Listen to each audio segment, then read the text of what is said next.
All right, welcome back, everyone. We're diving deep again today, and this time, Oh, this is a good one. yeah, this is gonna be a fun one. Chapter 11 of the Bhagavad Gita. Okay. Chapter 11. Yeah.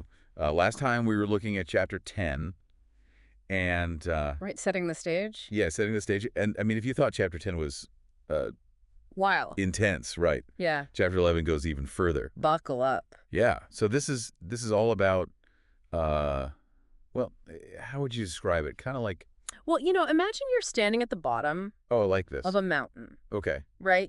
You're overwhelmed by the sheer size of it. You feel small. You don't even know where to begin to climb. Right. And you're kind of lost. Yeah, you're lost, you're overwhelmed, you're a little bit intimidated. That's kind of how Arjuna's feeling at the beginning of this chapter, right? Yeah, yeah. He's just witnessed all this, Power, the divine weapons. all this cosmic stuff in chapter 10, and now he's like, wait, what? What have I gotten myself Dude, into? what is even going on here? Exactly. Yeah. And then Krishna's like, hold on.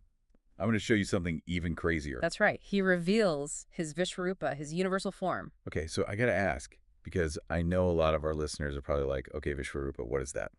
So remember how we were talking about that feeling of being at the bottom of the mountain?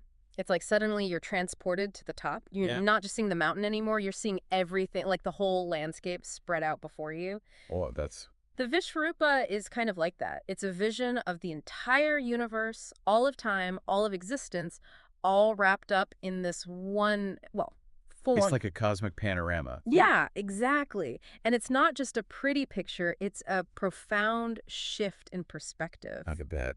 So how does this, I mean, this is deep stuff.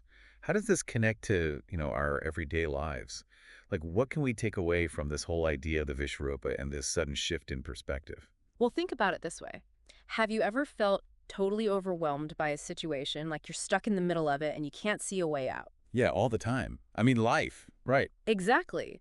But then, maybe later, you look back and you realize that that difficult situation was actually part of something bigger, something that led you to where you are now, even if you couldn't see it at the time. Oh, totally. It's like those times when you think, why is this happening to me? And then later you're like, oh, that's why that needed to happen.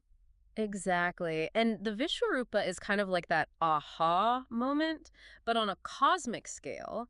It's a sudden understanding that everything is connected, even the parts that seem chaotic or painful. So it's like we're all part of this grand design, even if we don't always see the whole picture. Right. Like, remember that baking analogy we talked about before? Oh, yeah, the cake. Are you saying my life is a cake? Well, maybe, but think about it. You've got all these ingredients, flour, sugar, eggs. They seem kind of random on their own. Right, especially when they're all just sitting in my pantry. Exactly. But you put them together in the right way and you get this amazing cake. And the events in our lives are kind of like that. They might seem random or disconnected at the time, but they're all contributing to something bigger, something we might not fully appreciate until later. I see what you mean. It's like everything has its place, even if we don't always understand it right away. Exactly. And that's where humility comes in, right?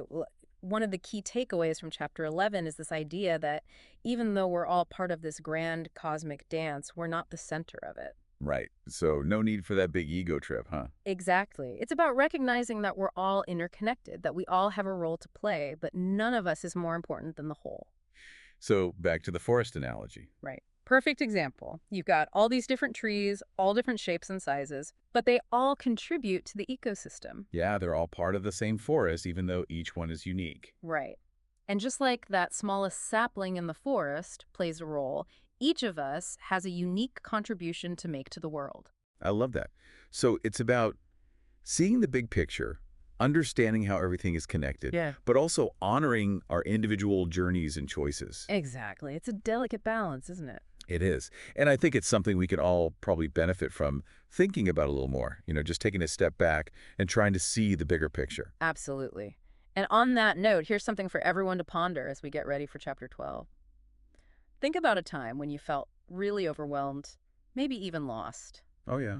Could you have approached that situation differently if you had tried to see the bigger picture, to understand how it fit into the grand scheme of things? That's a good one. And I think we'll leave it there for today. Join us next time as we explore chapter 12. It's going to be another wild ride. You bet it is. See you all then.